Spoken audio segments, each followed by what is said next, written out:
जैसन मरद ना सोच मिलेगा, लभा वाला तो रोज रोज मिलेगा।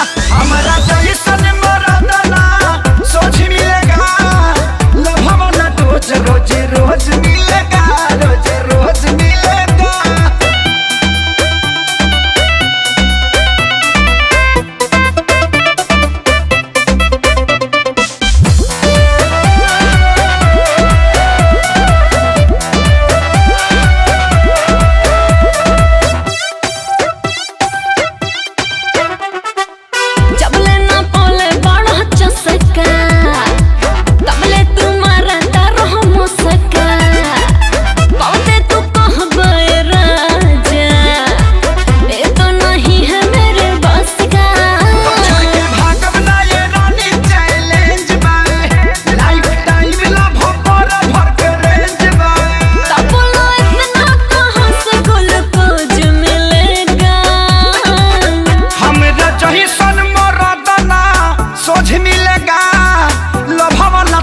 रोज रोज मिलेगा, हमारा जैसन मरद ना सोच मिलेगा, लभा वाला रोज रोज रोज मिलेगा, रोज रोज मिलेगा।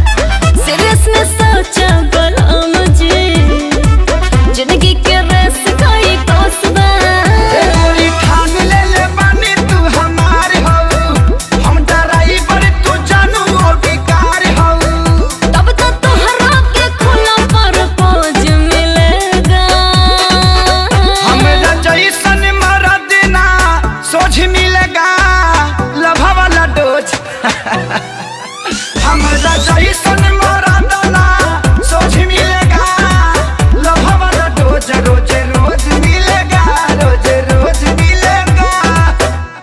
अभी तक दृश्यों से साफ पता चला है कि वो बाप नहीं पाप है। अरे जिस उम्र में नाती पोता के उंगली पकड़ा के दुनिया के अच्छी शिक्षा देनी चाहिए, उस उम्र में एक बाप अगर शादी करे अपने जवान बेटा के रहते हुए, तो उस बेटा को तो धरती फाड़ के घुस जाना चाहिए। तोरा छाती पे चढ़ के पड़ना चाहिए, तोरा छाती पे कि अगर तेरा बियाह से हमरा प्रॉब्लम भई त कार्रवाई तोहरो पे होई।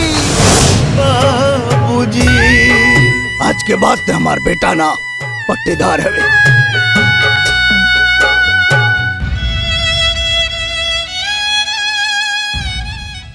हमारा जैसन मरद ना सोच मिलेगा, लभा वाला तो रोज रोज मिलेगा।